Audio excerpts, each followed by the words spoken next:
In the spring of 1969, Paul Simon and Art Garfunkel stood atop the Billboard charts, their harmonies weaving through every radio dial. Yet behind the triumphant fanfare and sold-out arenas, the duo's friendship was fraying faster than any bridge they sang about. Tonight, we peel back half a century of rumors, petty resentments, and unspoken betrayals to reveal the real catalyst that tore Simon and Garfunkel apart. Spoiler: it wasn't simply creative differences or diva attitudes. It was something far more personal, and it all came to a head over one forgotten outtake from their final studio sessions.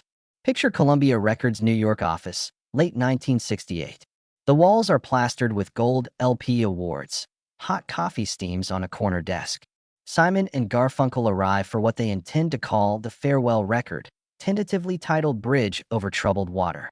Paul slinks into the vocal booth with a stack of handwritten lyric sheets, while Art, meticulous as ever, straightens his collar before ducking behind the mic. Producer Roy Haley cues the tape, and they dive into The Boxer, a song Paul believes could finally cement their legacy.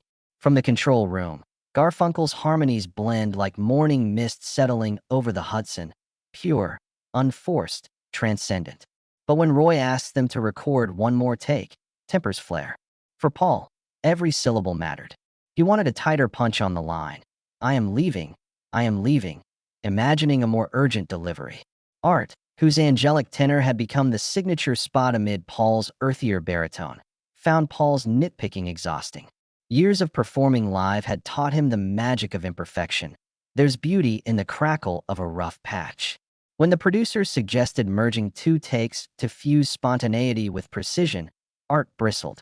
He felt Paul was sacrificing gut feeling for studio polish. This argument, seemingly trivial, exposed a deeper fault line: Paul the perfectionist versus Art the romantic. But that alone didn't end their partnership.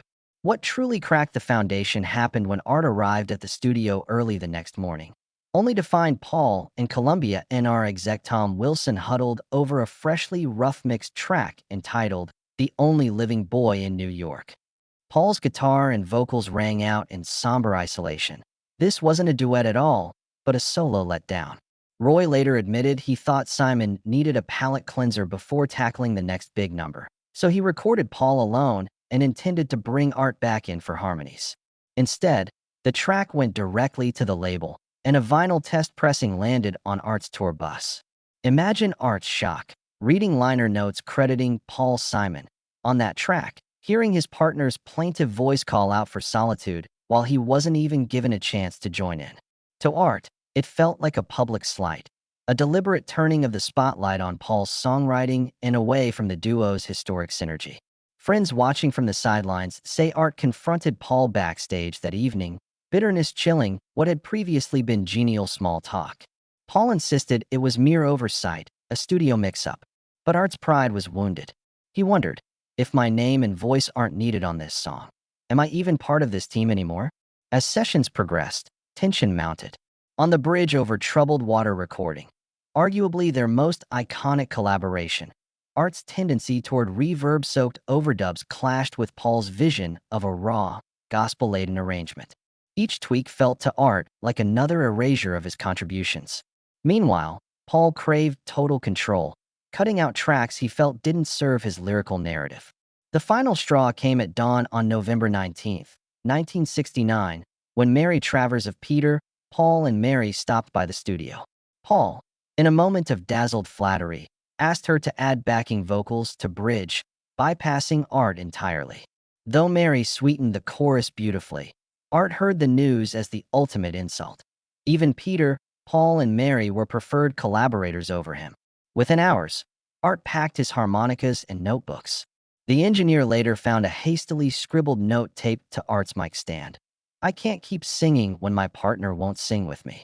Columbia executives attempted damage control, urgent calls, contract renegotiations, promises of solo features, but the duo had passed the point of no return. By the time the record hit store shelves in January 1970, Simon and Garfunkel were no more. The album swept 6 Grammy Awards and became one of the best-selling LPs of all time, but the personal cost was incalculable. Two young men, once inseparable, wandering separate paths. So what really ended their friendship? A single, uncredited solo take.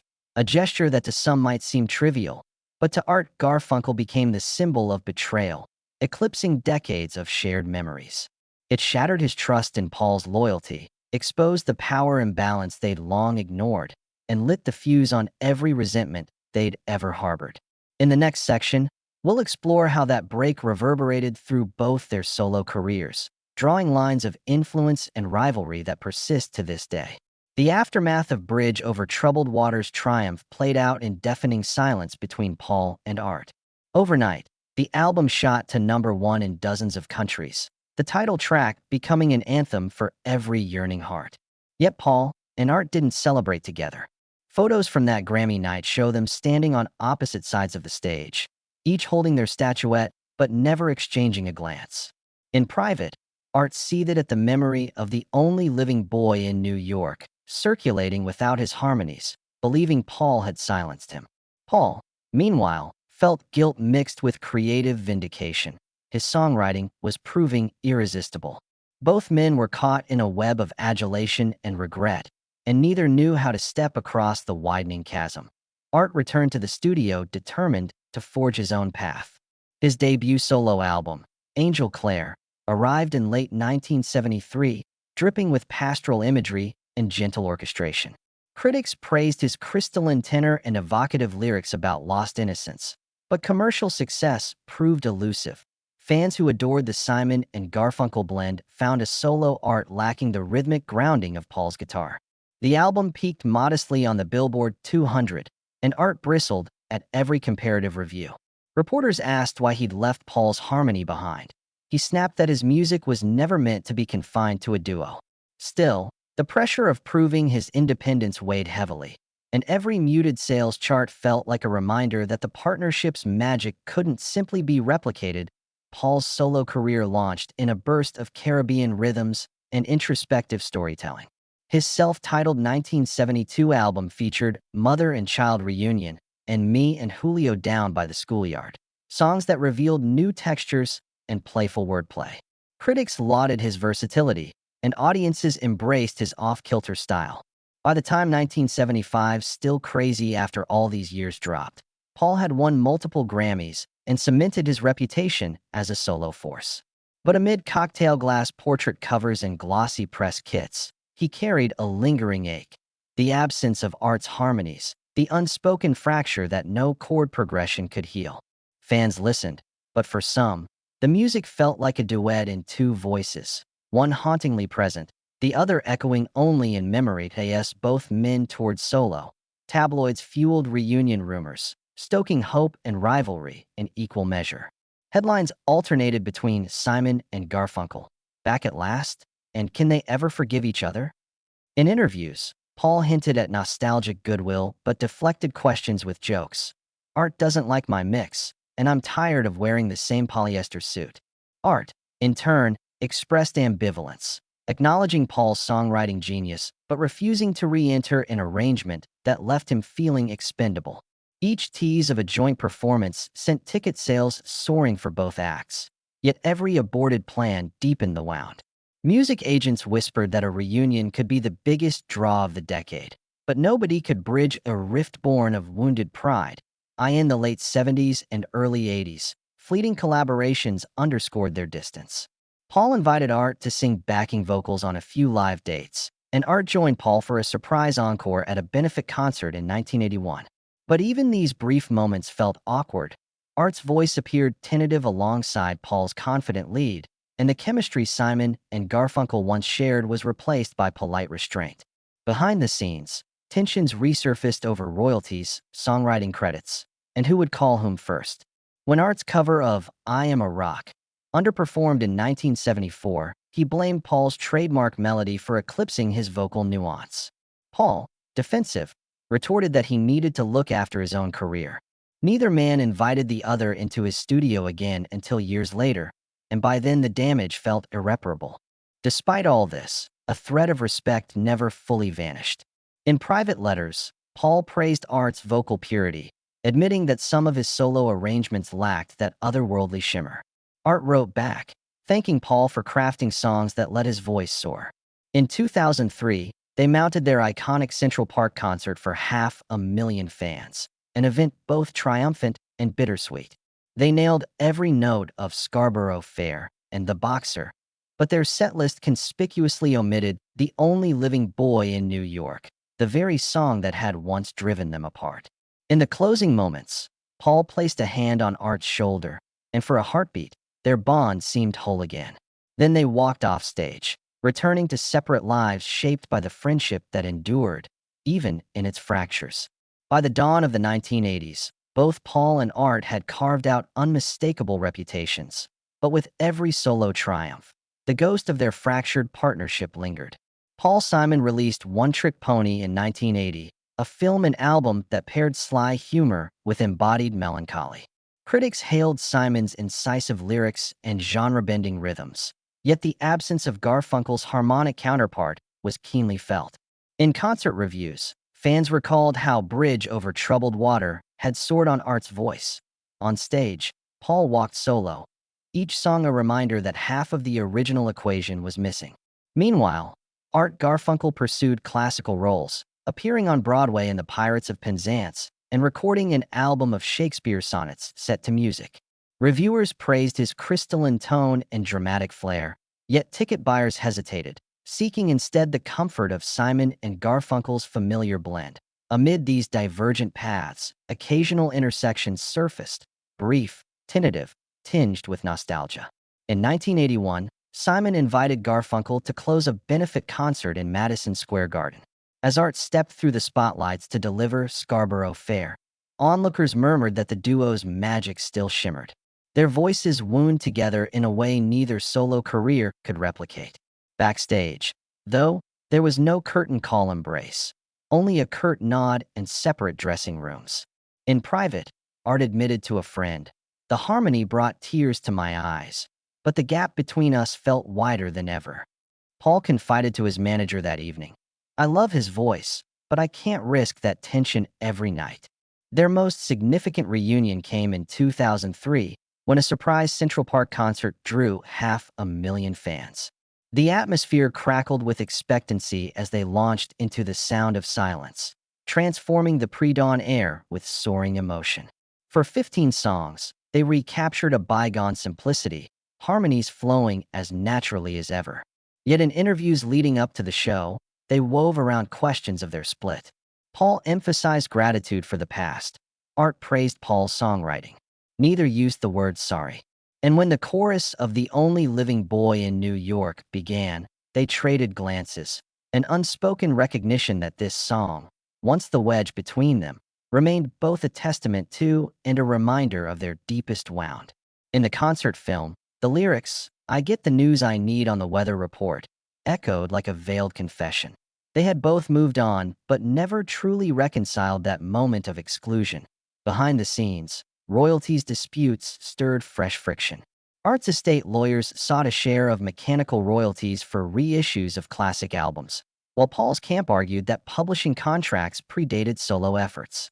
A batch of court filings unfolded quietly, a legal echo of the old musical divide.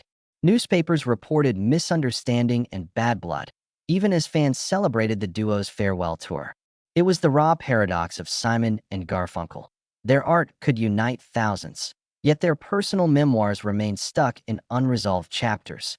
Yet from the fissures sprang unexpected creativity.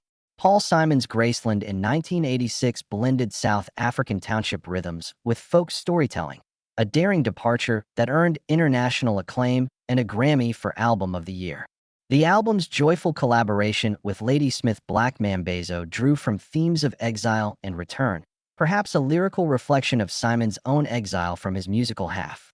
Critics lauded Simon's reinvention, but some lamented that Garfunkel, with his instinct for transcendent chorus lines, was absent from such breakthrough work. Art, in turn, recorded Watermark in 1977 with Jimmy Webb, merging orchestral sweep with pastoral lyricism. Though sales never matched Simon's, the album exhibited Garfunkel's commitment to interpretive nuance, a counterpoint to Simon's songwriting inventiveness that in interviews from the late 80s, Paul acknowledged the emptiness left by the split. Art's voice was the palette for my paints. Without him, I'm left with bare canvas. Art echoed the sentiment in a 1988 profile. Paul writes songs that deserve to be shared. Sometimes I feel I was meant to be the vessel, yet the vessel was broken.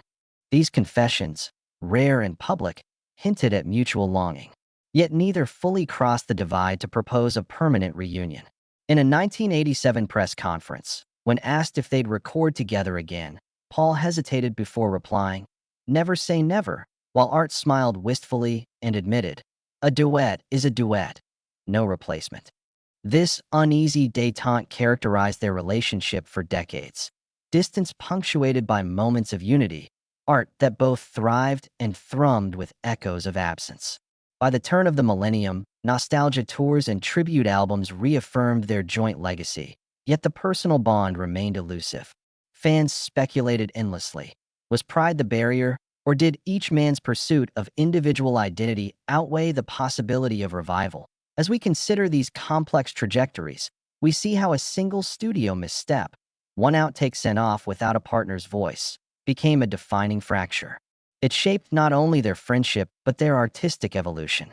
At every turn, both men wrestled with the balance between collaboration and autonomy, unity and self-expression.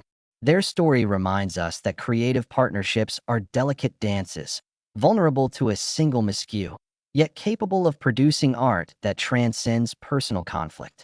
In our next section, we'll delve into how Simon and Garfunkel's musical dialogue continues to influence contemporary artists, how the echo of their harmonies and the lessons of their divide still resonate in today's collaborations and conflicts. As the echoes of Simon and Garfunkel's final take still resonate, their story offers both inspiration and caution to modern musical pairs. Today's duos, whether folk singers, rap partners, or electronic acts, study the Irvington, New York, legends for guidance.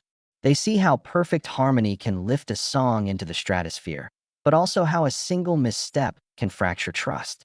In this section, we'll explore three contemporary partnerships whose journeys reflect Simon and Garfunkel's blend of brilliance and heartbreak, and how those artists learned from history.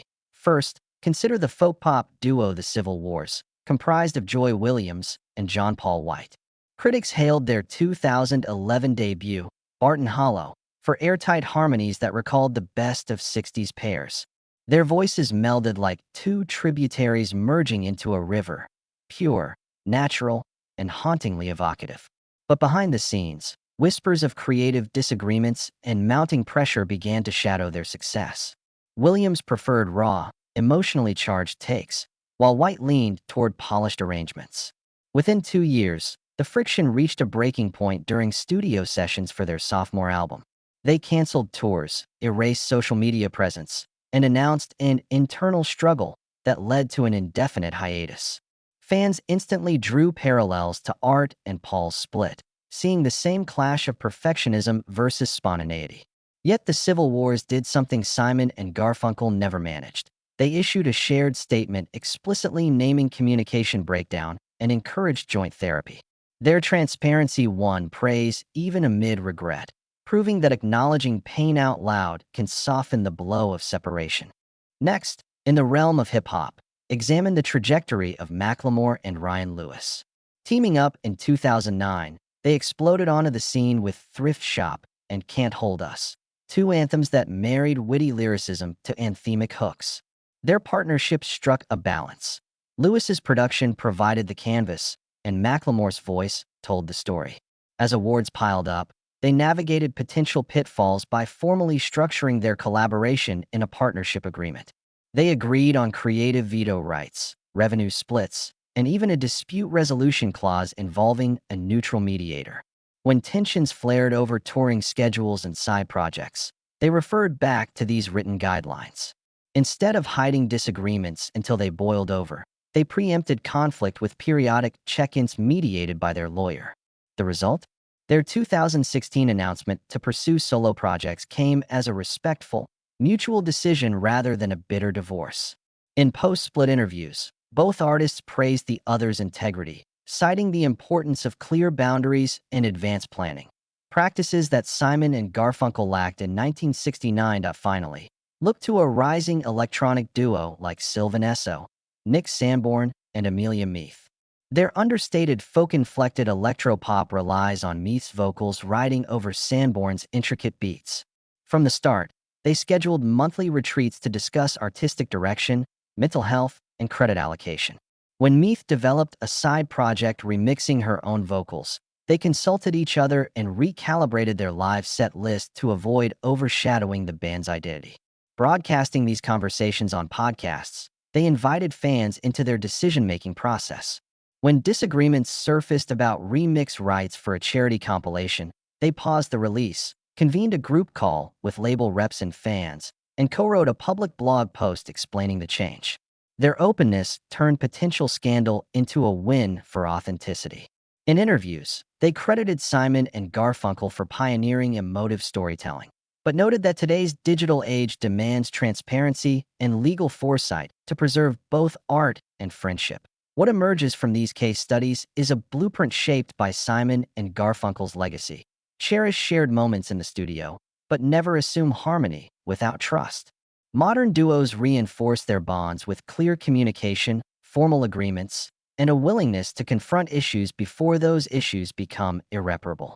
They study how a single uncredited take unraveled Art and Paul, and they embed clauses in their contracts that guarantee credit lines, royalty percentages, and project veto powers. They schedule check-ins to gauge emotional resonance and creative alignment, and they even enlist third-party facilitators, managers, lawyers, or mediators to guide tense conversations. In doing so, they transform what once was a hidden minefield into a navigable path, ensuring both partners remain equal voices in the harmony. Beyond structural safeguards, today's partnerships also leverage social tools that Simon and Garfunkel lacked. Live streams, behind-the-scenes footage, and interactive Q&A sessions allow fans to witness the give and take of creative collaboration. When a duo hits a rough patch, they can invite supporters into the dialogue, inviting empathy and collective problem-solving. The risk is vulnerability on a public stage, but the reward is deeper solidarity and a fan base that feels invested in the partnership's health. Yet it's worth noting that even with these modern advances, no system is foolproof. Electronic duos can still diverge, rap partners can still clash, and unplugged folk teams can still reject a producer's ominous edit. But by learning from Simon and Garfunkel's missteps, the silent resentment, the unanswered questions, the unspoken slights, new generations of artists equip themselves with foresight. They know that brilliance in the booth must be matched by brilliance in empathy, that every harmony demands equal respect for each voice, and that a single uncommunicated choice can echo through decades of music. We close this exploration of Simon and Garfunkel's enduring impact. It becomes clear that their true legacy lies not only in timeless melodies, but also in the cautionary tale of collaboration without clarity. In our final section, we will reflect on the lessons every creative team can draw from their saga, how to build trust, navigate conflict, and craft art that lasts, both in song and in friendship. In the end, the story of Simon and Garfunkel reminds us that creativity and friendship are twin ventures. Each demands as much careful tending as any studio microphone or performance stage. When harmony falters, it rarely happens overnight. Silent resentments bake in unexamined corners, and small slights grow into yawning chasms. To prevent that collapse, every creative team can apply 5 core lessons distilled from Art and Paul's journey. First, honor shared ownership from day one. No matter who writes the lyrics or arranges the melody, both voices deserve explicit credit. Simon and Garfunkel's rupture began with a single uncredited solo take, a track meant to be a palate cleanser that became a public declaration of exclusion. Modern duos avoid this pitfall by drafting clear agreements before the first rehearsal. Define songwriting splits, vocal credits, publishing shares. If every member knows exactly where they stand, there is no room for surprise or betrayal when a rough mix lands in front of fans. Second, cultivate regular check-ins that probe beyond, "How's the track coming?" Ask, "How are we feeling?" Establish scheduled moments, weekly meetings, monthly retreats, where partners can voice concerns without fear of retribution.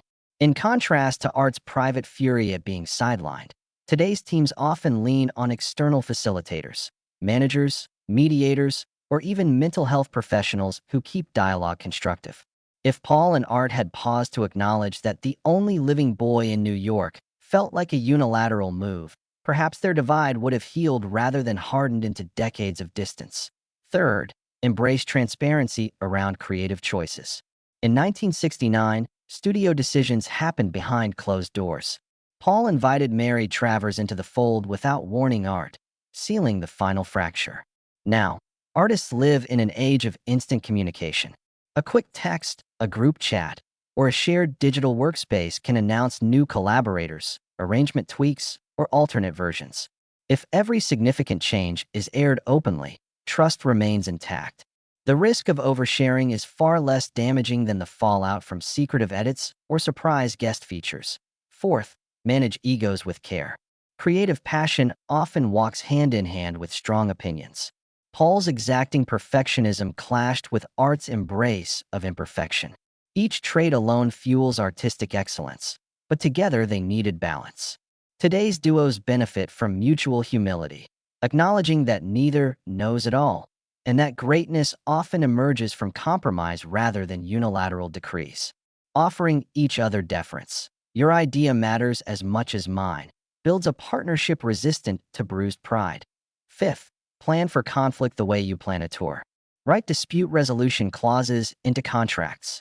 Agree on a neutral party, a respected producer or industry peer, who can be called upon when tensions flare. Macklemore and Ryan Lewis famously included a mediator clause, turning potential battles into structured conversations. Such protocols aren't signs of mistrust. They're safety rails that protect both the music and the relationship.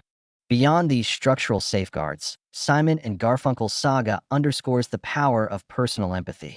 Art's pain over the only living boy wasn't merely professional, it was deeply personal. Paul, absorbed in his creative vision, underestimated the wound he inflicted when sidelining his partner. Creative teams today strengthen their bonds by sharing life beyond the studio, celebrating family milestones, checking in during health crises, and supporting each other's side ventures. When a collaborator feels seen as a whole person, not just a vocal instrument, the alliance endures far longer than any hit single. Finally, weave your story together through ritual and remembrance. Simon and Garfunkel's spontaneous harmonies in Central Park tapped into decades of history, but they never recaptured the intimacy of those early days.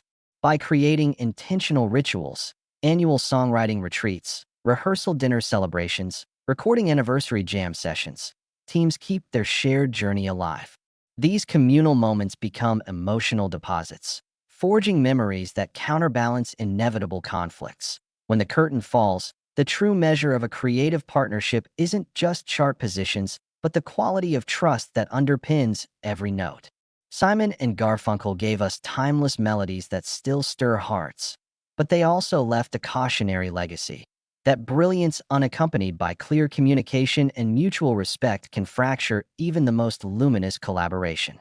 By honoring shared ownership, practicing open dialogue, scheduling emotional check-ins, managing egos, and planning for conflict, today's artists can write a different ending. One where friendship and creativity flourish together, not in spite of one another. In reflecting on their journey, we see that every bridge built in song must also be built in trust. As you craft your next collaboration, remember, the most enduring harmonies arise when every voice knows it belongs. For decades, fans have speculated that Simon and Garfunkel's split boiled down to creative differences or simple ego clashes. The reality, when you peel back layer after layer of studio chatter and backstage whispers, is far more human. A rupture born of wounded pride, secrecy, and a single decision that said, "You're no longer essential," louder than any public statement could. They weren't merely musicians. They were two friends whose bond was intertwined with every lyric and harmony they created. And when one of them felt excluded, even on what seemed a throwaway recording, the unseen chord between them snapped irreparably. That fateful morning in 1968, when Paul Simon's solo rough mix of The Only Living Boy in New York landed on Art Garfunkel's tour bus, proved to be the breaking point. What might have been a harmless experiment became, for Art, a public slight that undid years of shared trust. Paul had wrapped his raw vocals around a song that spoke of isolation and self-reliance. And by leaving Art's harmonies off the mix sent for pressing, he inadvertently cast his partner into the shadows of his own creation. Then, at the dawn of the next session, Paul's decision to bring in Mary Travers for the title track, without telling Art, exacerbated that sense of exile. Even a collaboration with Peter, Paul, and Mary felt to Garfunkel like a final erasure of his role. That is what truly ended their friendship. Not a single fight over lyrics, but the feeling that one man no longer needed the other. In the days that followed, neither Paul nor Art knew how to repair the rupture. Grandeur and ambition surrounded them, Grammy wins, press adulation, sold-out concerts, but private resentment brewed. Art departed the studio, his absence leaving empty spaces in songs that had always soared on two voices. Paul, left with solo hits and solo fame, found success more hollow than he expected.